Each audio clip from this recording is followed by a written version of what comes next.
naturaleza. Pacífica, serena,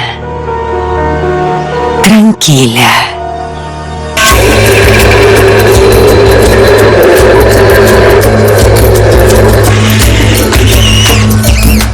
En realidad no tanto.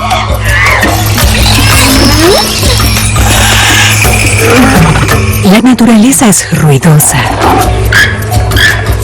Resulta que los humanos no somos los únicos animales con mucho que decir. ¿Pero qué es lo que dicen?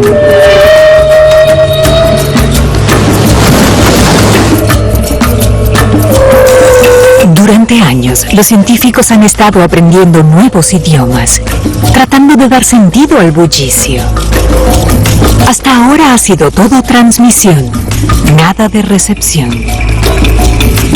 Pero hoy en día, las nuevas tecnologías ayudan a los zoólogos a ser mejores oyentes y mejores traductores. Y lo que escuchan podría sorprenderles. Animales decodificados, selva estruendosa.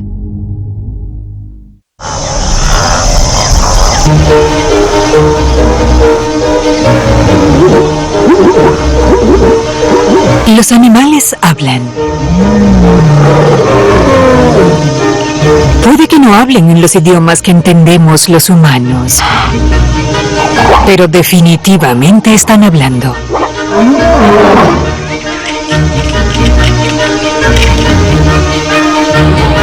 No son tan diferentes a nosotros.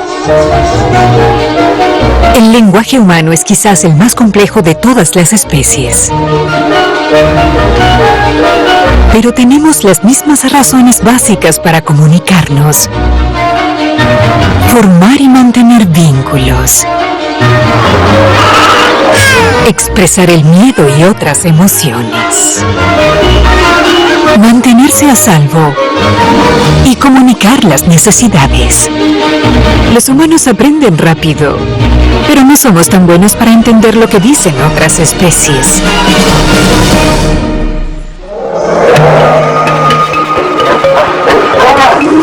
Sin palabras que descifrar, los científicos tienen que confiar en el análisis físico de las vocalizaciones producidas y luego emparejarlas en el comportamiento observado.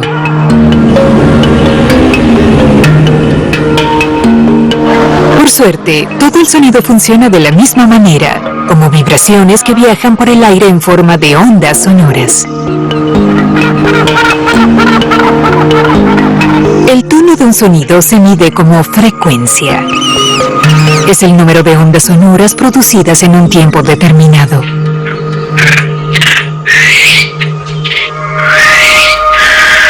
Cuanto más corta es la longitud de onda, más alta es la frecuencia, más agudo es el sonido.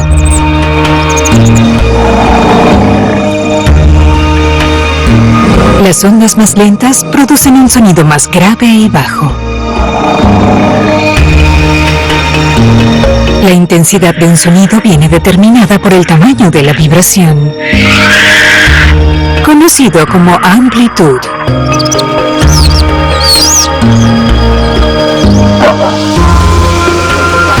Cuanto más alta sea la onda sonora, más fuerte será el sonido.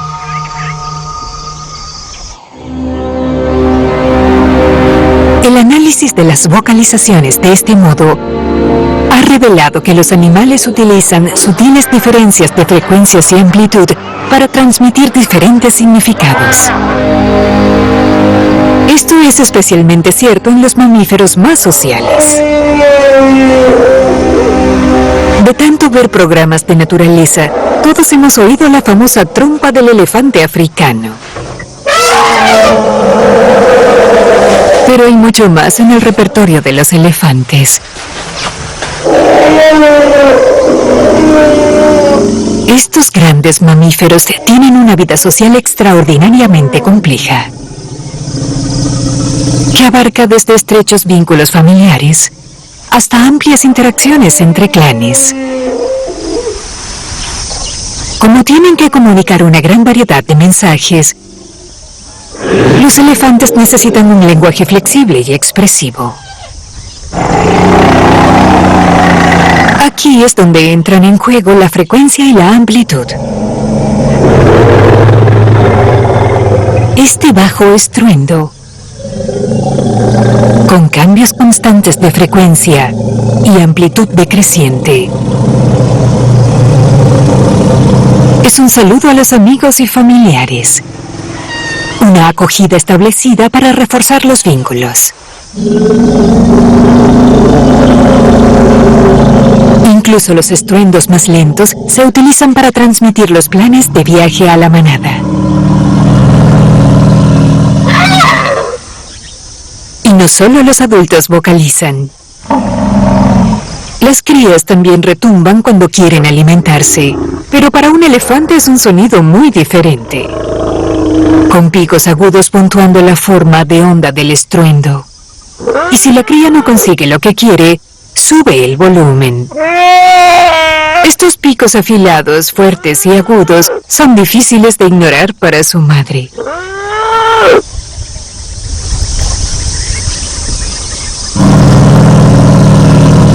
Mientras estas llamadas se comparten en silencio dentro del grupo, otras están diseñadas para ser escuchadas por los elefantes fuera de la manada. Este fuerte y agudo sonido, que se aleja suavemente, es la llamada que las hembras utilizan para atraer a los machos que pasan cuando están listos para aparearse.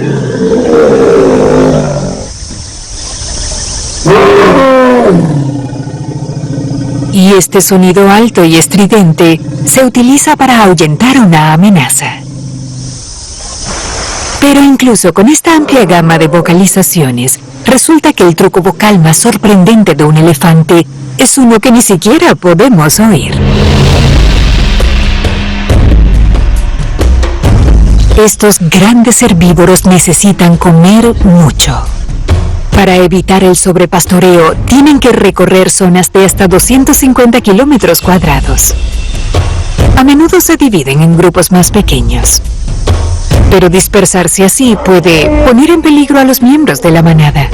Los animales más jóvenes pueden separarse y ser víctimas de la inanición, la deshidratación o los depredadores. También hace más difícil para los adultos localizar una pareja.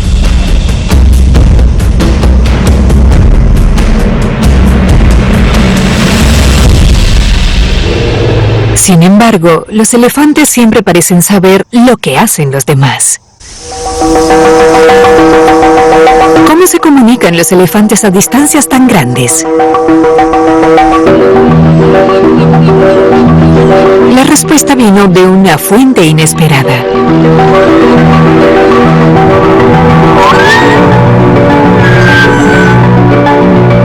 La zoóloga marina Katie Paint llevaba 15 años estudiando los cambios de las ballenas jorobadas. Pero en 1984, una visita a un santuario de elefantes despertó su interés. No era lo que oía, sino más bien lo que sentía. Me di cuenta de que de vez en cuando sentía una palpitación en el aire, una especie de pulsación en los oídos.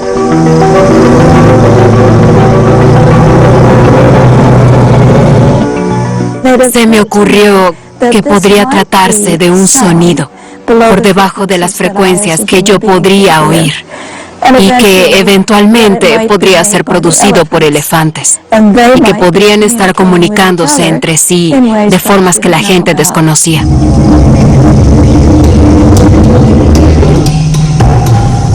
La frecuencia de las ondas sonoras por segundo se mide en hercios. Pero solo podemos oír frecuencias entre 20 y 20.000 hercios. Paint sabía, gracias a sus años de investigación, que las ballenas producen sonidos en frecuencias inferiores a las del oído humano. Pero ¿podría ser que los elefantes hicieran algo similar?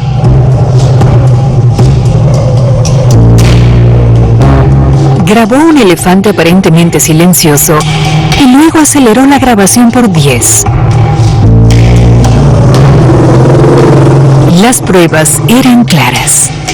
El elefante silencioso era todo menos eso. Solo se había comunicado en una frecuencia inferior a la que los humanos pueden oír. Estas llamadas se conocen como infrasónicas y pueden ser tan bajas como solo un hercio. Lo que hace que no podamos oírlos es exactamente lo que los hace ideales para la comunicación a larga distancia, especialmente por la noche. Durante el día, el aire caliente sube y levanta los sonidos con él, por lo que los ruidos diurnos se desvanecen rápidamente en la atmósfera. Pero por la noche, cuando el aire se enfría, las ondas sonoras son perturbadas y viajan mucho más lejos. Estos estruendos nocturnos permiten a los elefantes realizar sus llamadas con la trompa a distancia de hasta 10 kilómetros, ayudándoles a mantenerse en contacto y a encontrarse a través de vastos territorios. Los científicos empiezan a darse cuenta de que hay mucho más allá del alcance del oído humano de lo que podríamos haber pensado.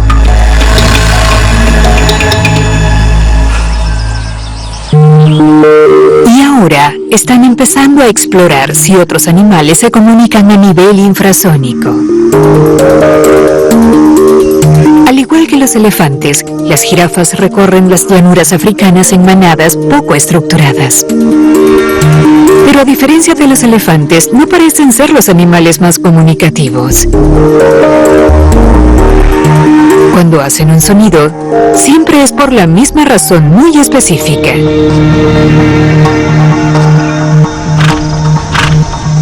Para señalar el peligro. A pesar de ser los mamíferos más altos del planeta, las jirafas no son inmunes a los ataques. Leones, leopardos e incluso hienas pueden acabar con ellas, por lo que necesitan un sistema de alerta temprana. Si un miembro de la manada detecta problemas, da la alarma. Un resoplido breve y fuerte o un siseo. Y es de corto alcance, pero hace saber a los demás que deben correr.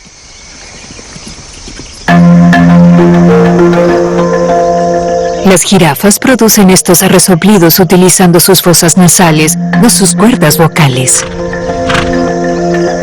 Pero siguen teniendo una laringe o caja de voz. El zoólogo Anton Boatic ha pasado los últimos 6 años intentando demostrar que las jirafas utilizan realmente sus cuerdas vocales todo el tiempo. Pero, al igual que el estruendo infrasónico de los elefantes, los humanos no pueden oírlos. Al igual que los elefantes, las jirafas también se reúnen para socializar, y podría ser que las jirafas también estén produciendo estas frecuencias muy bajas para el sistema de comunicación vocal. Es una buena teoría. Pero el problema de Anton ha sido reunir pruebas contundentes.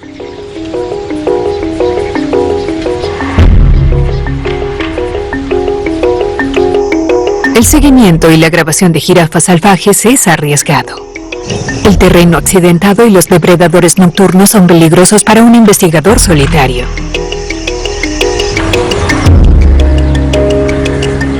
Por eso Anton se instaló en Tia Park de Berlín para grabar jirafas en cautividad. Su equipo de grabación de última generación escanea muy por debajo de los 20 hercios de la audición humana. Y cuando detecta un sonido, lo graba automáticamente. Tras meses de trabajo de campo, Anton tenía mucho sonido, pero nada de lo que buscaba. Si trabajas, por ejemplo, en un zoológico, la grabadora captará todo tipo de ruidos de fondo, como los de los autos, trenes y demás. Por lo que es todo un reto. Decidido a probar su teoría, Anton intentó otro enfoque, cambiando radicalmente su horario de estudio para que fuera después del anochecer. Las llanuras africanas son más peligrosas de noche. Es cuando cazan los depredadores más mortíferos. Acostarse a dormir les dejaría muy vulnerables a los ataques, por lo que las jirafas duermen de pie. A menudo echando una siesta veloz de tan solo 5 minutos cada vez. Incluso en el entorno seguro de un zoológico, duermen menos de 30 minutos por noche.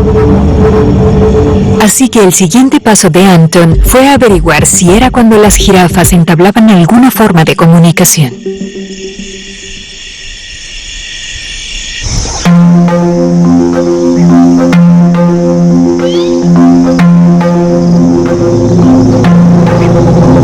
Aprender las lenguas de los animales ya es un reto en tierra.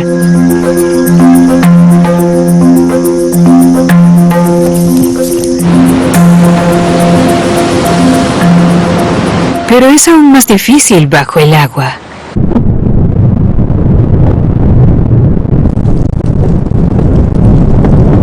Hay mucho ruido aquí abajo.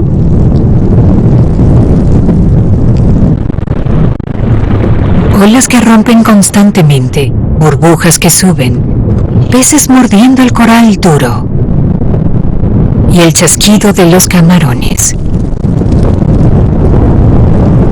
Muy ruidoso. El problema es que a los científicos les resulta difícil distinguir los sonidos individuales del estruendo general, y mucho menos averiguar lo que los ruidos podrían significar. Pero los avances tecnológicos hacen que ese mundo sea más accesible. Las grabadoras de alta tecnología y los programas informáticos que aíslan determinados sonidos revelan ahora los lenguajes de las criaturas marinas. Parece que esos dos están teniendo una gran conversación. Sí. Uno de los primeros en emplear estas nuevas tecnologías fue el biólogo marino Steve Simpson de la Universidad de Exeter. Hoy ha llevado a su equipo a bucear frente a la costa de Dorset en el Canal de la Mancha. Si se fijan bien, hay algo distintivo aquí. Pueden ver allí el pico, sobre 266 hercios.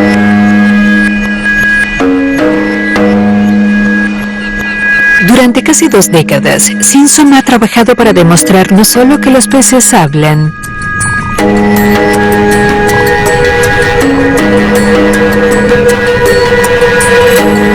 sino que tienen mucho que decir. Nos damos cuenta de que los peces producen sonidos para comunicarse por muchas razones. Defienden territorios, atraen a sus parejas. Hemos visto muchos patrones, y un ejemplo muy bueno es que cada mañana, todos estos peces escondidos en el arrecife durante la noche emergen y empiezan a vocalizar como forma de defender su territorio. Entonces, al igual que los pájaros, muchos peces cantan a primera hora de la mañana. El resultado es un increíble coro al amanecer.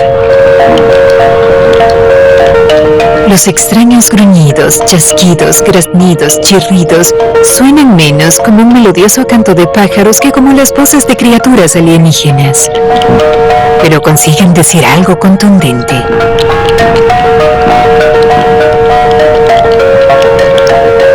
Este es mi territorio.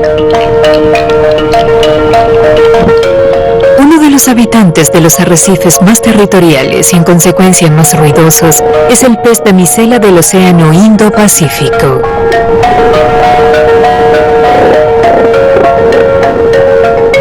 El macho pasa gran parte de su tiempo cultivando un pequeño jardín de algas verdes. Resulta que las damiselas aman a los peces con tonos verdes.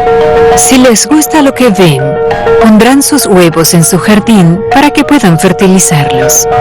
Por desgracia, su obra no solo atrae a las hembras. Otros machos intentan regularmente robarle su lugar principal. Es mucho más fácil que cultivar su propio jardín.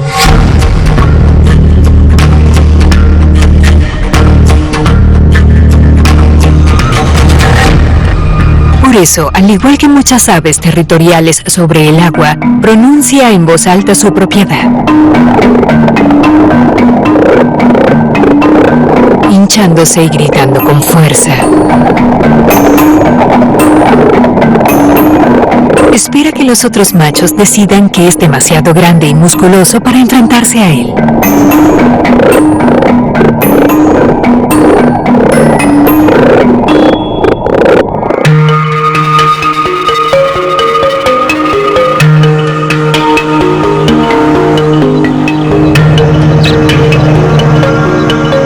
Los elefantes vocalizan para mantenerse en contacto con su familia. Los peces lo hacen para advertir a los intrusos.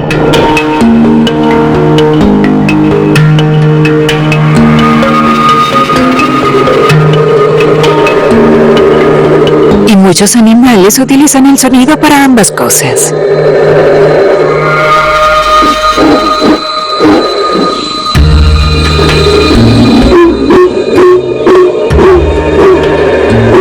Como el mono aullador. Estos primates viven en clanes muy unidos de una docena de individuos, con un par de machos adultos, varias hembras y sus crías. El varón humano medio puede lavarse los dientes o prepararse un café a primera hora de la mañana. No así los monos aulladores. Prefieren empezar el día con una buena ronda de bramidos. Un hueso hioides agrandado, un hueso con forma de copa en su garganta, resuena, actuando como un amplificador incorporado. El resultado es la llamada más potente de cualquier animal terrestre. Los bien llamados aulladores pueden emitir llamadas a un volumen de 140 decibelios. Más potente que el ruido de un avión militar despegando. Incluso los elefantes solo alcanzan los 112 decibelios. Los monos aulladores utilizan la amplitud pura, más energía en el sonido, para proyectar sus llamadas a largas distancias. Puede que no tengan los bajos, pero realmente pueden subir el volumen. Su estruendosa llamada puede oírse a casi 5 kilómetros de distancia. Al igual que con el pez damisela, es la forma que tiene el aullador de hacer saber a los demás que esta zona del bosque ya está ocupada.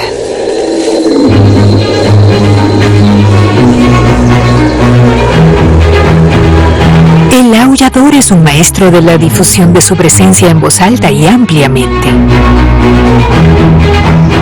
Su pariente lejano en África tiene un vocabulario mucho más variado, utilizando diferentes llamadas para diferentes amenazas. Algo que nuestros propios antepasados podrían haber hecho en las primeras etapas del desarrollo del lenguaje hablado. Los monos vervet viven en grandes tropas de unos 50 individuos.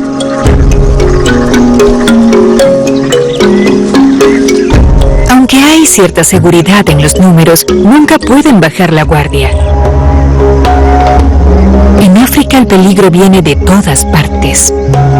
Las grandes águilas pueden arrancar fácilmente un vervet de las copas de los árboles, por lo que los monos deben vigilar de cerca el cielo. Si un miembro de la tropa divisa un ave de presa, hace sonar la alarma específica de ese depredador. Un gruñido grave.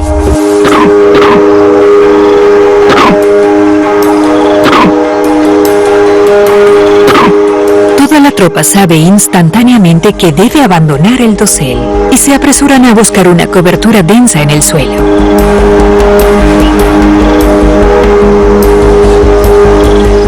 Pero, ¿y si el peligro no viene del cielo?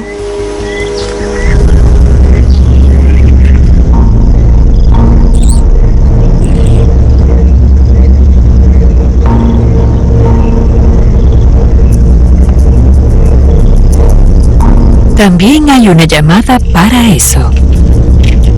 Una muy diferente. Este sonido significa rápido, suban al árbol.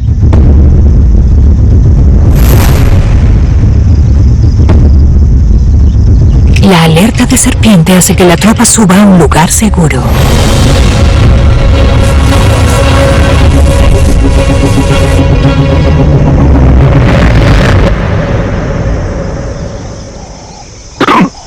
Entonces esta llamada significa peligro, baja de los árboles.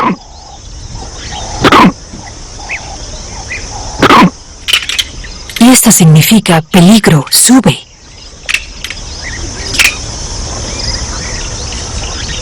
Pero ¿qué pasa si te enfrentas a un depredador que te puede atrapar en el suelo o en los árboles?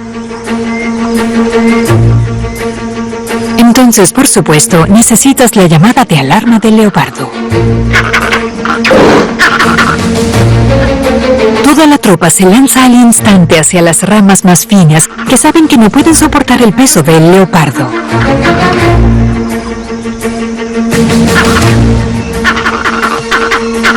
Entender estas señales puede ser una cuestión de vida o muerte para un vervet. Mientras que una variedad de llamadas con significados complejos es algo que se puede esperar en los primates. Steve Simpson y sus estudiantes han descubierto que algunos peces también tienen un vocabulario sorprendentemente amplio. Al trabajar en los arrecifes tropicales de la Polinesia Francesa, el equipo se centró en una especie, el pez payaso. Estos diminutos y coloridos peces serían muy vulnerables a los depredadores si no fuese porque viven en las anémonas de mar. Las anémonas están cubiertas de tentáculos urticantes que utilizan para atrapar su alimento. Los peces payasos son las únicas criaturas que han desarrollado una inmunidad a la toxina de las anémonas. Otras criaturas marinas comprensiblemente prefieren evitarla. Una gran anémona puede mantener una colonia de media docena de peces de diferentes edades. En cualquier momento, solo hay una hembra dominante.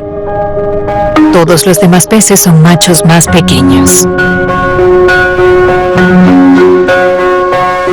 La estudiante de doctorado Ayla Casey Davidson quería saber si un pez payaso amenazado emite una alarma al resto de su comunidad. Por eso simuló un ataque depredador. Este es el modelo de depredador que utilizaba. Estaba atado a unos hilos para poder controlarlo como una marioneta. Y nadaba a lo largo de la superficie con el modelo depredador a nivel del suelo y lo dirigía hacia la anémona. Y podías ver que los peces prestaban atención. Y lo hacían estos pequeños ruidos chirriantes.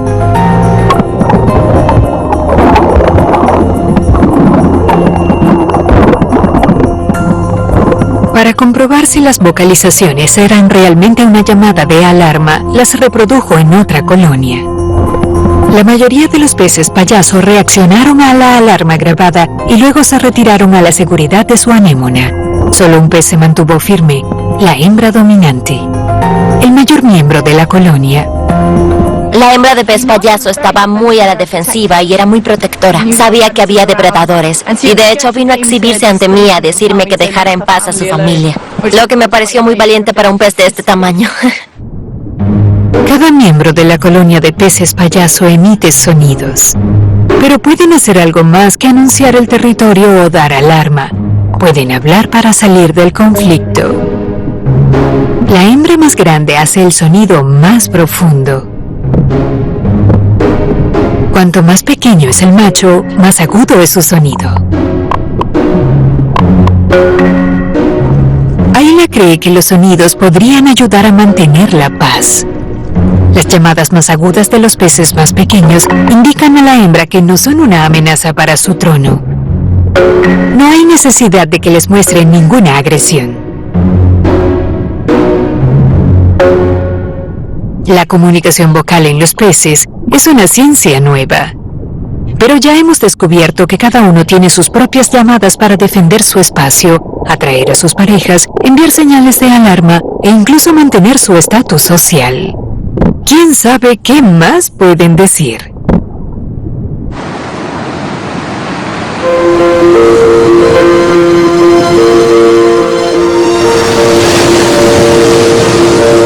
Es difícil para los humanos estudiar los sonidos individuales cuando se pierden en un mar de ruido. Pero para algunos animales, la elección de una sola voz puede ser la diferencia entre la vida y la muerte. En la costa sudafricana, las hembras del lobo marino africano o del cabo dan a luz una vez al año al comienzo del verano. Este pequeño cachorro está bien formado para un mamífero de su edad, con los ojos abiertos y los sentidos en funcionamiento.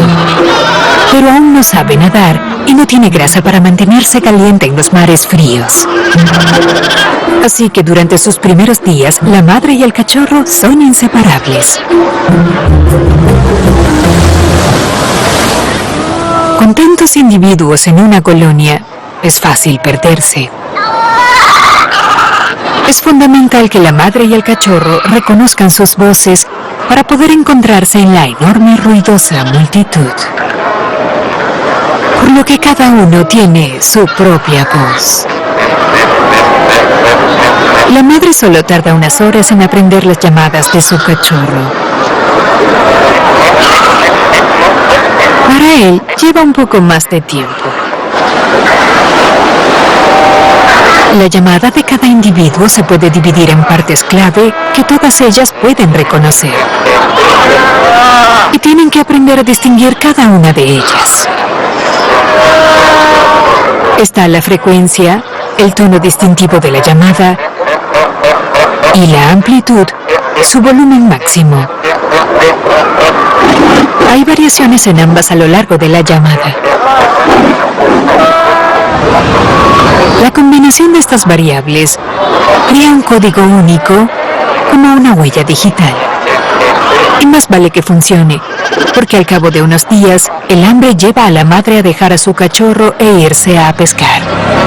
Es una época peligrosa. La temporada de cría sigue en pleno apogeo. Los enormes machos compiten por las parejas disponibles.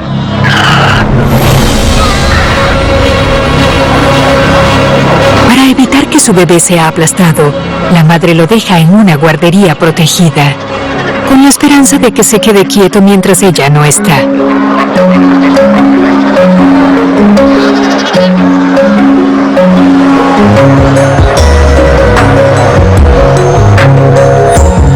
Pero puede que el cachorro no haya recibido el memorándum. Al cabo de unas horas, sale de la guardería en busca de su madre. A los pocos minutos está perdido. Asustado por los ruidos de los machos, se aleja de la colonia. Los lobos marinos son torpes en tierra. Un movimiento en falso y será arrastrado por el oleaje. La mitad de las crías de foca mueren antes de cumplir un año.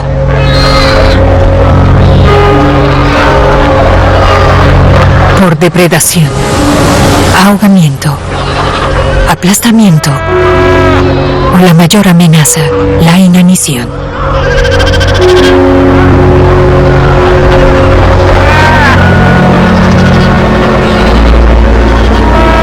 Finalmente, su madre regresa a la colonia, solo para descubrir que su bebé ha desaparecido. Llama y escucha las respuestas. Las madres y las crías utilizan la amplitud modulada o AM, los picos de volumen para el reconocimiento a larga distancia. Y es lo que hace en este momento.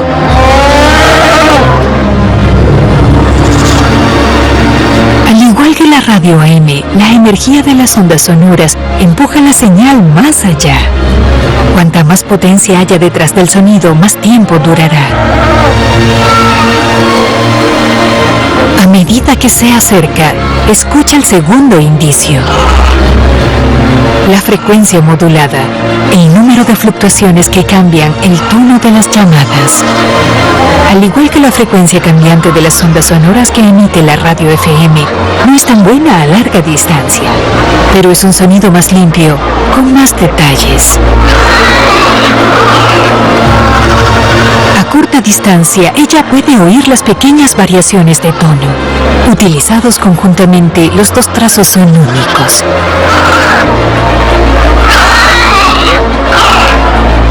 Desgraciadamente, no oye el sonido revelador.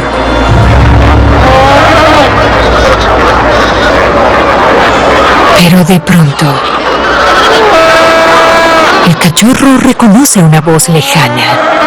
Él responde a la llamada.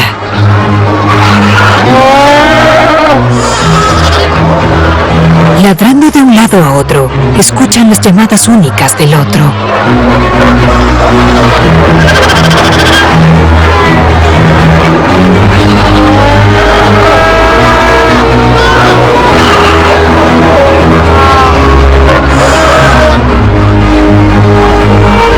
¡Bingo!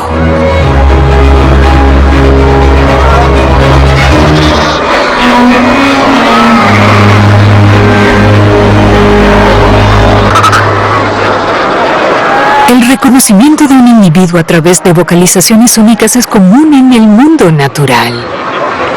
Pero cuanto más compleja es una sociedad animal, más matizado tiene que ser su sistema de comunicación.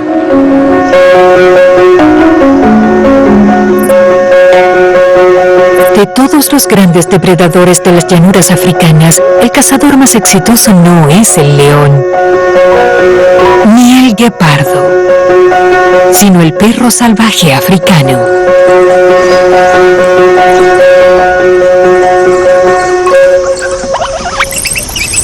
Siete de cada 10 cacerías de perros salvajes tienen éxito. Y todo se reduce a una comunicación eficaz de la manada.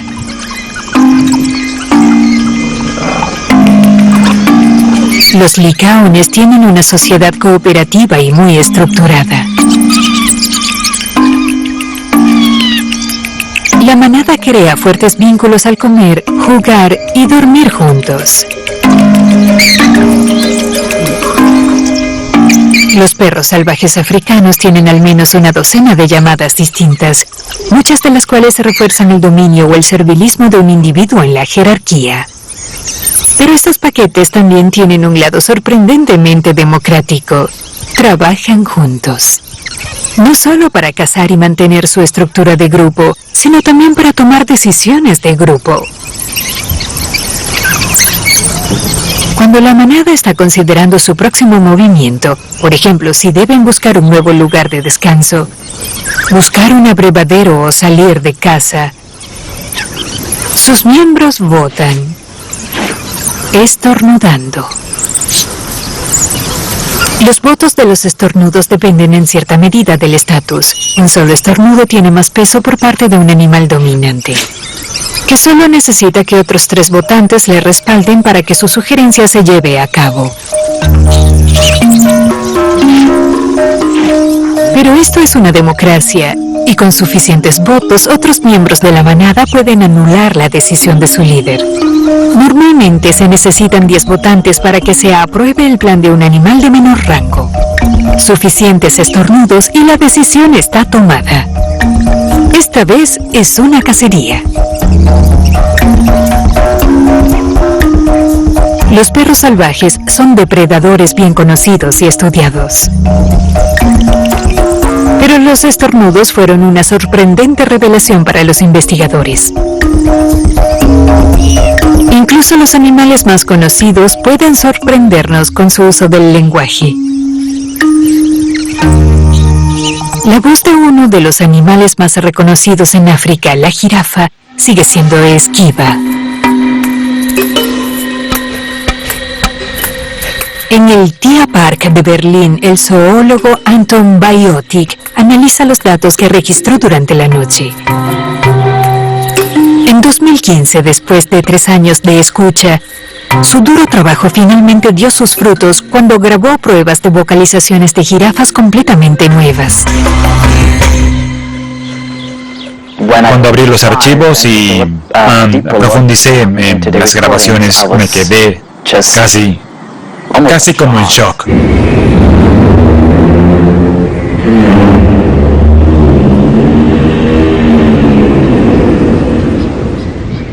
En la grabación había un sonido que nadie había escuchado antes.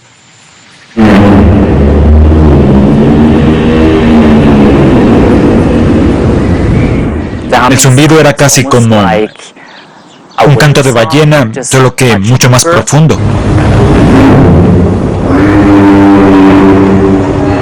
La teoría de Anton era correcta. Al igual que los elefantes, las jirafas vocalizan por la noche. Pero se equivocó en una cosa. Inesperadamente, aunque los sonidos son profundos, rondan los 45-90 Hz. Así que, a diferencia de las llamadas de los elefantes, las de las jirafas no son infrasónicas. Están realmente dentro del rango de la audición humana. Simplemente no los oímos porque nunca estábamos cerca por la noche cuando vocalizaban.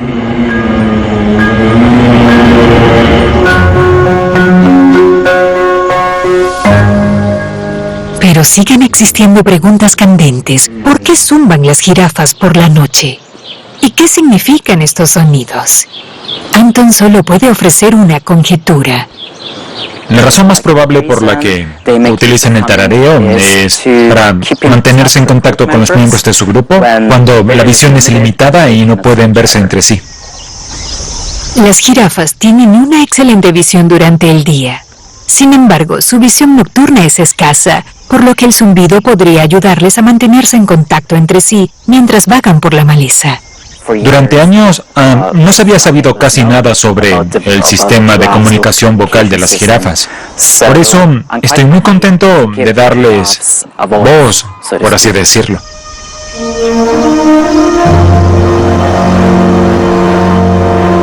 El descubrimiento del zumbido ha renovado el interés científico por el estudio de lo que se consideraba un animal familiar. Y es un muy buen momento para que llamen la atención. Las jirafas se enfrentan a la extinción. Son sacrificadas por la carne y los trofeos están perdiendo su hábitat debido a la invasión humana. El número de jirafas ha disminuido un 40% en solo 30 años. Quedan menos de 100.000 ejemplares en libertad en todo el continente africano. Para protegerlas es vital hacerse una idea completa de su ecología, de cómo se relacionan entre sí, de cómo utilizan su entorno y de cuánto espacio necesitan. Descubrir cómo se comunican completa otra pieza del rompecabezas. Los animales, desde los lobos marinos y los peces payaso, hasta los monos, han tardado millones de años en adaptar su comunicación a su entorno. Pero en el transcurso de un solo siglo, los humanos han cambiado radicalmente estos entornos. Hoy la industria y el transporte llenan de sonido las vías aéreas y los océanos. Esta contaminación acústica amenaza con ahogar el sonido natural. Y cada vez es más difícil que los animales se oigan por encima del estruendo. Los animales marinos viven en lugares con poca visibilidad. No pueden confiar en la visión para ubicarse, navegar o encontrar comida. En cambio, muchos dependen del sonido y eso los hace especialmente sensibles a la contaminación acústica. Las poblaciones de peces de todo el mundo están en declive. La culpa la tienen la sobrepesca, la contaminación y el cambio climático. También la tiene el sonido. Entender la comunicación de los peces es vital para prevenir un mayor declive. Además de su trabajo en los trópicos, Steve y su equipo de estudiantes estudian los peces de todo el Reino Unido. Uno de los peces clásicos del Atlántico Norte, el bacalao, en diferentes partes de su rango de especies, sabemos que suenan muy diferentes. Y eso nos ha hecho pensar en si los peces realmente tienen acentos, dialectos locales, donde estos sonidos son específicos de poblaciones particulares. Hace unos años nadie sabía que los peces podían hablar. Ahora sabemos que el bacalao tiene variaciones regionales. Es decir, diferentes dialectos.